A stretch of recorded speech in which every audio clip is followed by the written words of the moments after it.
guys, welcome back to another episode of the Watchdog Studio. Today we're doing an unboxing and review of the Hamilton Intramatic Chronograph.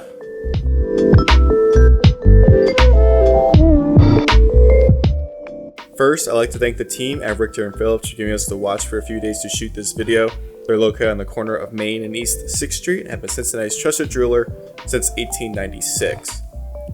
And guys, subscribe below if you want, as your support allows us to keep making these videos. With that out of the way, let's get started. Alright guys, so here we are with the unboxing of the watch. First, you get your timepiece and a nice little travel bag, courtesy of the team at Richter & Phillips. In it, you'll find a protective box sleeve for your watch box, with Hamilton across the top. As you take your sleeve off, you'll discover the box is made of a light wood grain. It's a smooth finish to its surface, with the brand's name and logo etched into the top and front. Open it up and you'll see Hamilton written on the underside of the box, which is layered in a soft gray cloth. And here we find the watch itself, the Hamilton Intramatic Chronograph.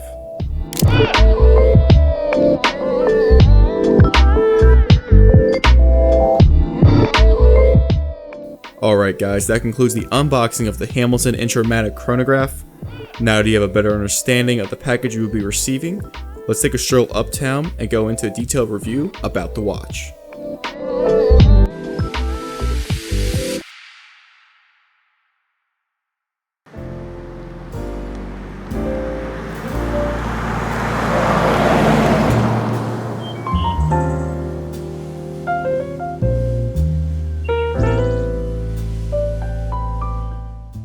To complement this lovely morning, we'll start with the design of the piece, which Hamilton has done an exceptionally good job of.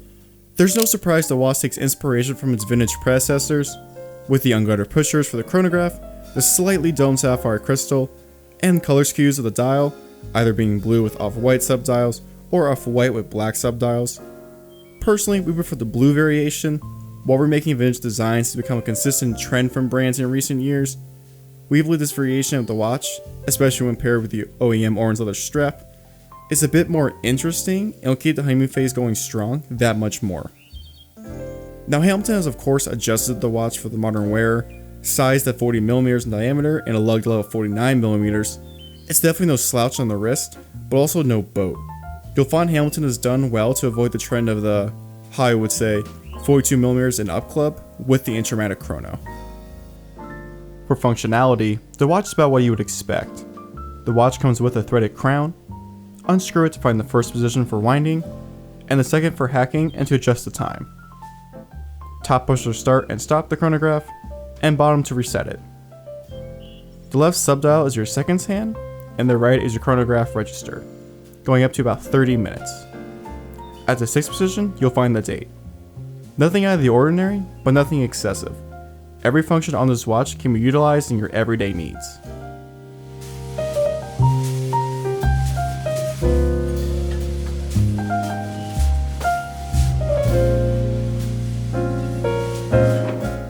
Yet, something that is lacking is the movement. The watch features Hamilton's caliber H-31, which in more specific terms is a modified Valjoux 7753. What Hamilton did was add 18 hours to power reserve from a modest 42 hours to a hefty 60. But this watch still carries some of the same issues found in that movement. For example, you can't change the date from the crown. You have to use the pusher located in the top left side of the case, increasing your chances of scratching that highly polished finish. The rotor that winds the movement only winds clockwise, so spun the other way will create a nasty wobbling effect that shakes the entire watch. These may be minor issues, however there are things that may bother you over time. When you feel the watch shake on your wrist due to the rotor spinning in the opposite direction, or by having to adjust the date because you've been wearing other pieces in your collection and in turn put a few more unneeded scratches on your watch. However, Hamilton is trying to meet a price point. At a price of $2,195, some cuts had to be made. Despite this, we still believe this is a phenomenal watch and one of the best releases to come from the brand in the past few years. It's not perfect, but gives you that vintage charm with much less of the headaches that normally come with, and a warranty to boot. If you're looking for a piece to remind you of a time gone, but built for the modern era, this is the watch for you. Alright guys, so I hope you enjoyed our take on Hamilton's Intramatic Chrono. Please consider subscribing and showing your support, as it allows us to continue reviewing watches like this. Catch you in the next one.